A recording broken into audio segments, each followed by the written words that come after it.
here we have a battle between Subutai and Askia for our All Hallows Eve tournament.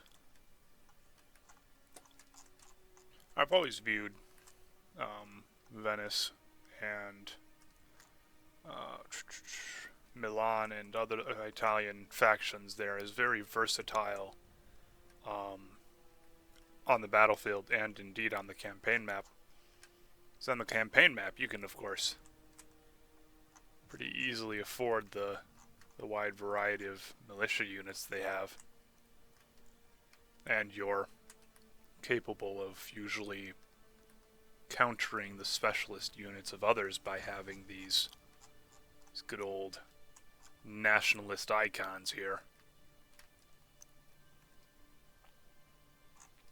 But how else indeed is a city-state supposed to survive in an age of empires and kingdoms if it did not have a certain amount of city pride? As you can see, here comes Spain. Moving in a bit of a closer formation. It's pretty standard heavy infantry corps backed up by these ridiculously strong, at least in my opinion, ridiculously strong sword and buckler men. They're flanked by some heavy cavalry here. It's a pretty thick formation. Normally they get archers out in front there. He's of course got his conquistadors in the back here. We see Venice has opted for a wider strategy.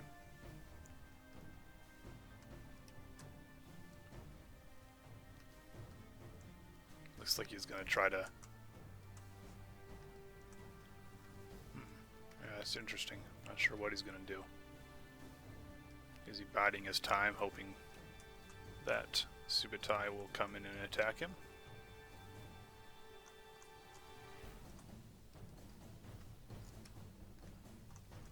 You know what I think would be interesting? I think that a tournament or just a series of online battles with completely randomized armies would be very interesting. I may have to look into sponsoring that.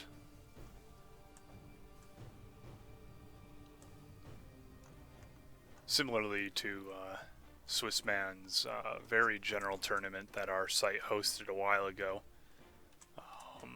where he allowed basically any range of different things.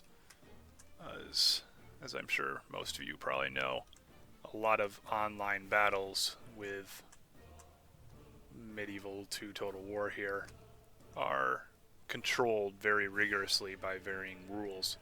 So it would be interesting to see how players who have adopted and gotten used to the optimal armies for varying factions would handle a completely randomized setup.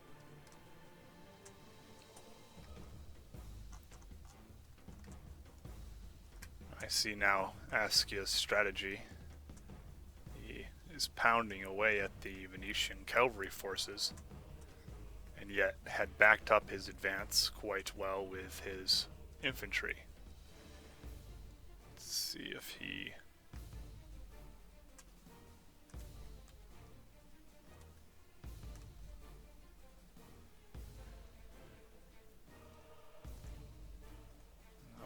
Looks like the Venetians have brought a bit of strength back into the conflict here. The Knights Hospitaller are cutting away at the conquistadors there. And these Stratiotes are now... Stratiotes, I'm not sure how that would be pronounced. Are taking down them with some maces. Good weapons against armor. I imagine they probably have a bonus.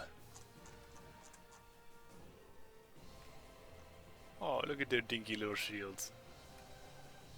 That's very interesting. Maybe they're late era.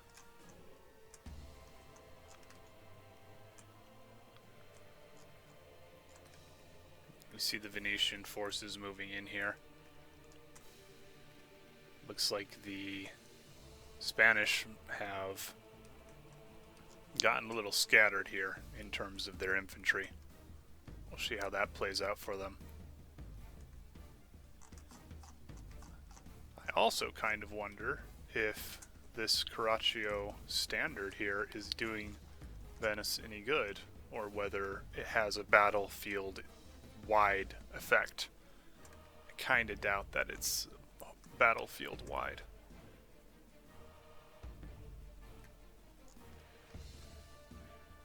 Pike militia moving in to support the conflict here. The Venetian heavy infantry have routed that group of the archers back there. Cavalry battle seems to be tipping a bit in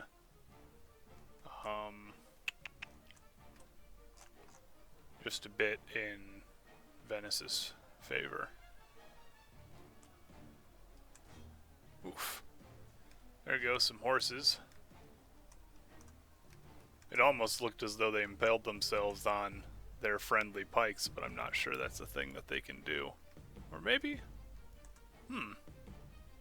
I've never really thought about that. I wouldn't see why it wouldn't kill them. Huh. Interesting.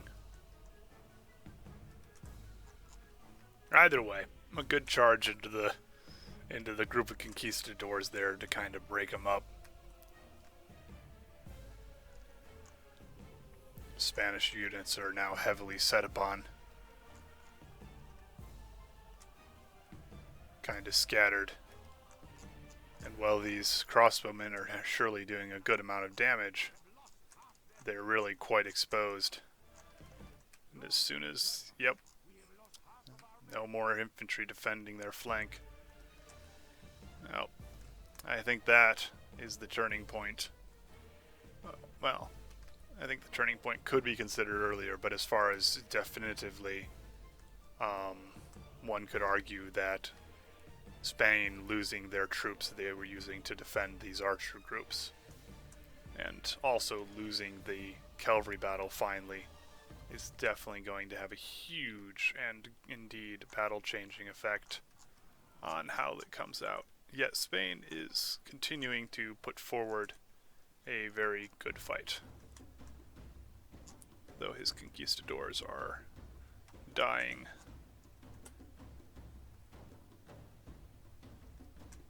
See, now the Carraccio standard comes to the attack.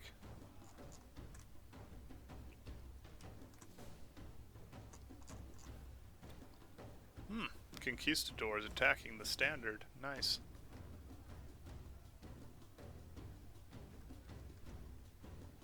Oh, they're shaken though.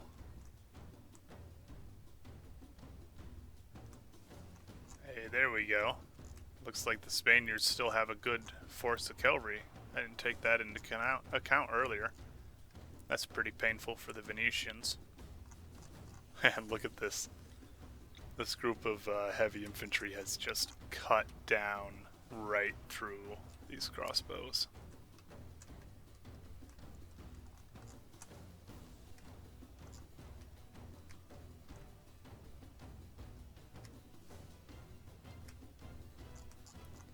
Getting what kills you can, eh, Spain? Oh, there goes the, oh, that's the Venetian general. Uh-oh.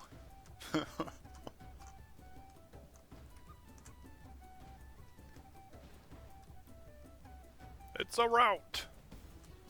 Real quick, trying to bring in some other heavy infantry to support the Stratiotes here.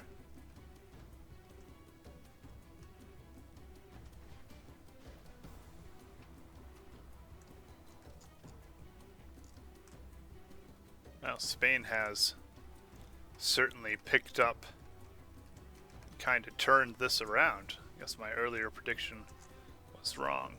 Yet we'll still see how it turns out, because Subutai has a good number of still pretty strong crossbow units there.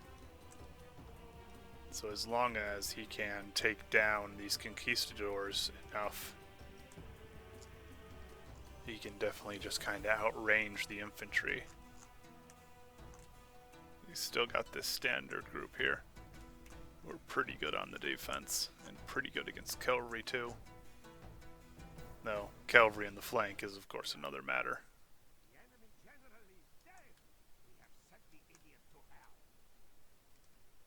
Yep, there go the conquistadors.